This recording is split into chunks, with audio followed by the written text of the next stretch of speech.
7 सितंबर 2013 शाम का समय एक खबर पूरे मुजफ्फरनगर उत्तर प्रदेश में फैलती है कि सब लोग अपनी तैयारी कर लो, दंगे कभी भी शुरू हो सकते हैं। सारी रात मैं घर में खोजता रहा और उस तैयारी के नाम पर मेरे पास एक मजबूत डंडा भी नहीं था, लाइट नहीं थी, केवल एक मोमबत्ती और लैंटर्न की रोशनी में रात भर भगवान कसम एक दहशत को जिया था। लेकिन एक बात तय थी, उस रात न मैं कोई राजपूत था, न जाट, न गुज्जर, न ब्राह्मण, न दलित, मैं बस एक हिंदू था। मैंने कभी कोई जानवर कटता हुआ नहीं देखा और ना ही देख सकता हूँ, लेकिन वो रात एक 15 साल का बालक पढ़ने लिखने की बजाय किसी इंसान को काटने की सोच रहा था।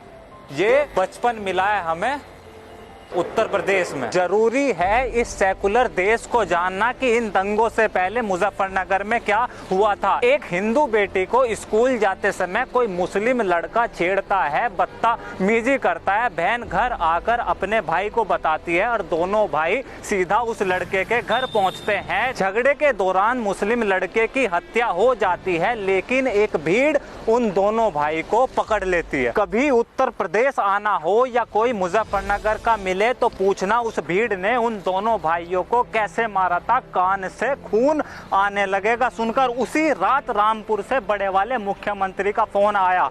सारे मुस्लिम आरोपियों को छोड़ा गया, उल्टा हिंदू बेटी के परिवार संबंधियों को उठाकर जेल में बंद कर दिया। 3 दिन बाद मुसलमानों की एक मीटिंग होती है। प्रदेश की सबसे बड़ी सेकुलर पार्टी सपा, बसपा और कांग्रेस के मुस्लिम नेता एक साथ इकट्ठा होकर स्टेज से कहते हैं 40% है, अगर अपनी पर आ गए तो घरों से बाहर निकलना भारी कर देंगे। 7 दिन बाद हिंदुओं के सम्मान और प्रतिष्ठा में एक महापंचायत बुलाई गई। वो बहन जाट परिवार से थी।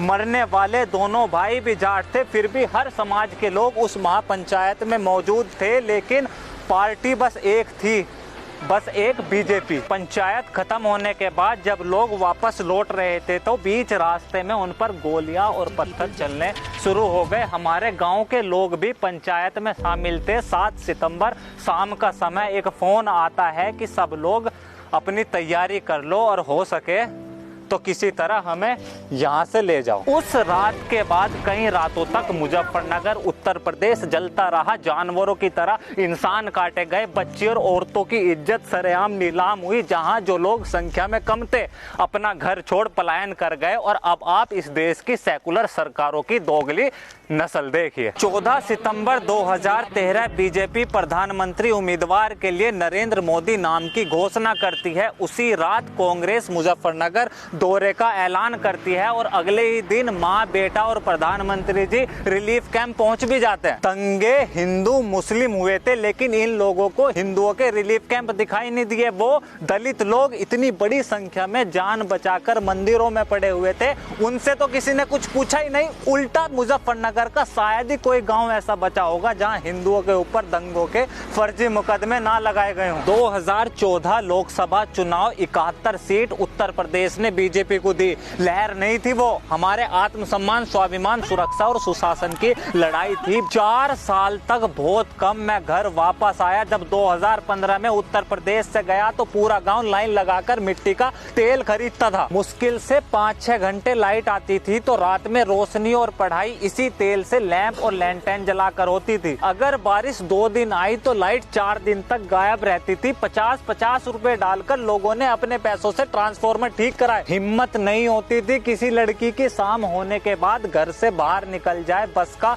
ब्रेक लगता था तो लड़कियों के 10 हाथ ऊपर से लेके नीचे तक टच करते थे। बच्चियां सड़क पर होती थी तो लंबे केले ले लो, मोटे पपीते ले लो जैसी आवाजें उनके साथ चलती थी। दिन दहाड़े किसानों के पशु चोरी होते थे, बदमाश खेतों में बांधकर छोड़ देते थे, कट्टे और तमंचे सब्जियों की तरह बिकते थे। न्याय, नौकरी और मुआवजा जाति और धर्म देखकर मिलता था। 2017 योगी आदित्यनाथ उत्तर प्रदेश के नए मुख्यमंत्री बनते हैं और जब मैं वापस आया भाई साहब यकीन करना भारी हो गया। मैंने अपने आसपास के गाँव में पहली बार औरतों को मॉर्निंग वॉक करते देखा। मैं यहाँ केवल हिंदू महिलाओं की बात नहीं कर रहा, मुस्लिम बेटियां और महिलाएं निडर, बेझिझक और किसी की हिम्मत नहीं कि छेड़ दे ब्रेक। तमीज में लगने लगे। बसों के छूना और छेड़ना दूर है, 2 मिनट नहीं लगती थूत छितने। मजाल है कि स्कूल जाती हुई या सड़क पर चलती हुई बहन बेटी वो कोई गंदे शब्द बोले या अश्लील हरकत करे, आज उत्तर प्रदेश में मिट्टी का तेल नहीं बिकता, घरों में रोशनी और बच्चों की पढ़ाई LED बल्ब से होती है। चोरी और बदमाशी करने वाले मजदूरी करने लगे, कट्टों की जगह बुलडोजर चढ़ने लगा, काम बिना रिश्वत के, नौकरी बिना जात के और न्याय बिना धर्म देखे मिलने लगा। ऐसा बिल्कुल नहीं है कि आज का उत्तर प्रदेश पूरी तरह सत्यार्थ है। निश्चय ही कई सारी छोटी बड़ी परेशानियों के साथ साथ किसानों के लिए आवारा पशु की समस्या और बढ़ती जनसंख्या के हिसाब से युवाओं के लिए पर्याप्त नौकरी के अवसर, सरकार का प्रयास और कदम उस गति पर नहीं है। लेकिन निसंदेह ये भी सच है कि योगी आदित्यनाथ का उत्तर प्रदेश प्रमाण है इस बात का कि आज कोई 15 साल का बालक किसी कम्युनल दहशत में किसी इंसान को मारने या उसे काटने का ख्याल नहीं करता। राज्य में शासन कैसा हो, सनातन इतिहास में चक्रवर्ती भरत से लेकर पराक्रमी विक्रमादित्य तक अनेकों राजाएं हुए हैं, लेकिन सनातन हिंदू समाज ने राम राज को नहीं बल्कि राम राज्य को अपना आदर्श माना है। राज्य में व्यक्ति महत्वपूर्ण होता है लेकिन राज्य में विचार और व्यवस्थाएं महत्वपूर्ण होती है। उत्तर प्रदेश ने आज तक राज,